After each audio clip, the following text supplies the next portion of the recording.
be giving you a sampling of our prenatal yoga practice, something that you can kind of play around with and explore at home, and just see how this movement feels to you. I have the beautiful Michelle with me, who is 38 weeks pregnant now, and she's going to demonstrate some of the fantastic poses that you can take throughout your pregnancy, even all the way through towards the very end.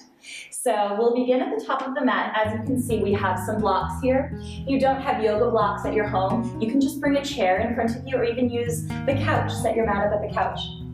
We keep our feet at hip distance, and we'll take an inhale breath and reach the arms to the sky. Michelle will hook her thumbs at the top and just find a nice long stretch through the chest. The arms will lift up and back. And if it feels good, you can stretch side to side, kind of really getting into the rib cage. Yeah.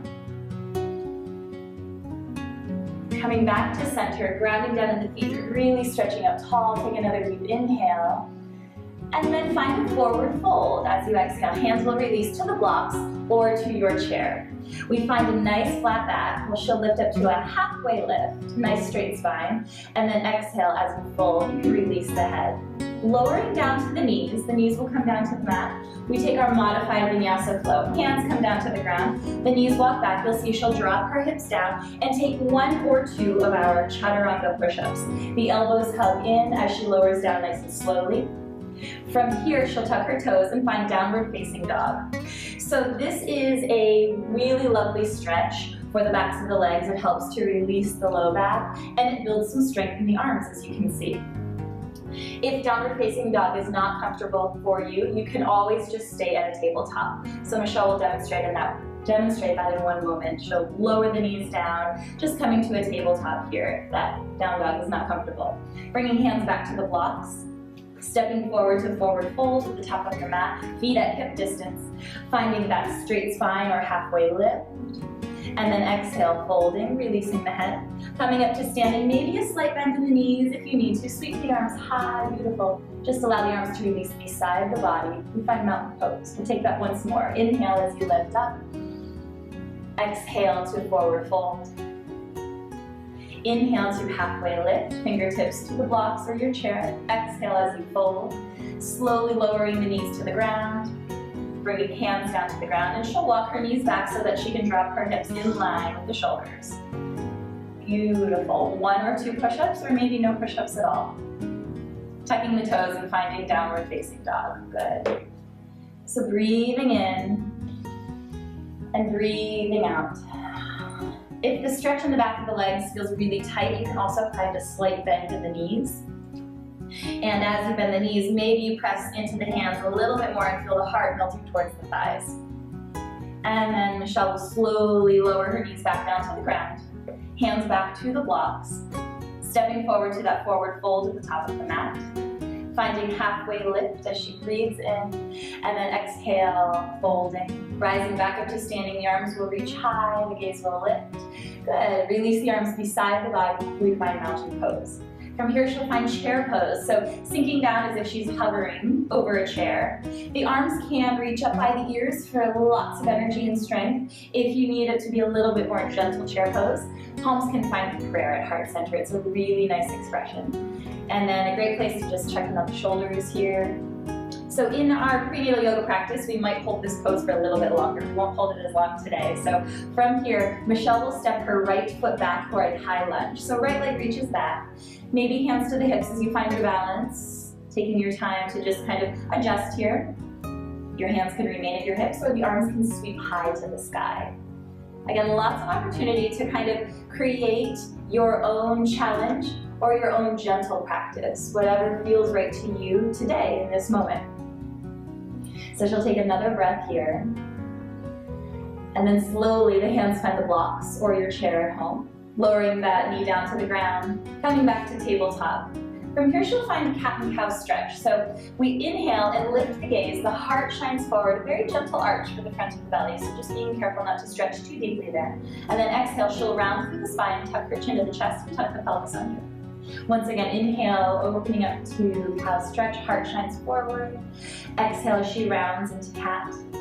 And she'll take that one more time. Inhale, lifting the gaze, tipping the pelvis. Exhale, tucking the pelvis under, rounding through the back body, beautiful. Inhale back to a flat back, hands will come back to the blocks. Stepping forward to forward fold at the top of the mat. Halfway lift as she breathes and exhale, folding. Rising up to standing, inhale. So staying lifted here and then find chair pose as you exhale, sinking down to the hips. Good. So chair pose is a fantastic pose to really kind of awaken the body physically and awaken the breath energetically within yourself. She'll take another inhale here and then stepping left foot back for high lunge on the other side. And as you can see, Michelle's bending that back knee slightly. If you're further along in your pregnancy, there's a whole lot of stretching, as we know. So taking that slight bend in the back knee will just help you to feel a little bit more comfortable as everything begins to stretch as baby continues to grow. So from this high lunge, she'll very carefully just bring hands to the hips to begin. Straighten through her right leg and just she'll face the camera here, facing you all. And she'll turn her heels in and toes out to find goddess. So she'll sink on down for goddess pose. Good. So checking in on your knees, always important to protect our knees. If they're rounding in at all, making sure they're opening up, pressing back in line with the toes. And if you need to, you can always turn your toes in so that your knees are in line with your toes. Beautiful. Your hands can remain on the hips for a little bit more stability. If you want, palms can come to prayer at heart center, and she'll just lift her right heel, placing it back down, lifting the left heel, and placing it down. And from here, she'll lift both heels, just kind of playing around with the balance, lowering the heels down, and she'll lift both heels one more time, lifting up. Good. Lowering down, staying in this spot if you can. Bring left hand to heart, right hand to baby. Really great place to just kind of surrender, even though the muscles are waking up. Good. And then straighten through your legs. Turn your toes to face forward, the direction that you're facing, hands to hips. And we'll find a nice flat back. And then releasing into the stretch. So Michelle is able to touch the ground with the hands, but sometimes the blocks feel really nice as a bit of support underneath your arms, just to help you to feel grounded. So the blocks basically extend the length of our arms. So if you feel like you're really stretching for the ground, bring that chair in front of you or a fantastic prop to purchase that you can purchase at a lot of major stores now, even if you don't have a yoga studio near you. You can purchase these blocks that feel really good to just give you that sense of grounding. So from this forward fold, she'll take her time to slowly rise back up. So she'll bring her hands to the hips and maybe find that flat back just to pause as the blood flow starts to balance out. And then slowly rising up to standing. Beautiful. And carefully stepping back to the top of your mat. Good. So thank you, Michelle. Yeah. So that's our little sampling for you. I hope you enjoy. I hope it makes you feel good and feel strong. And you can check out my website at exercisingbalance.com for more information on myself and our prenatal yoga DVD. Thank you.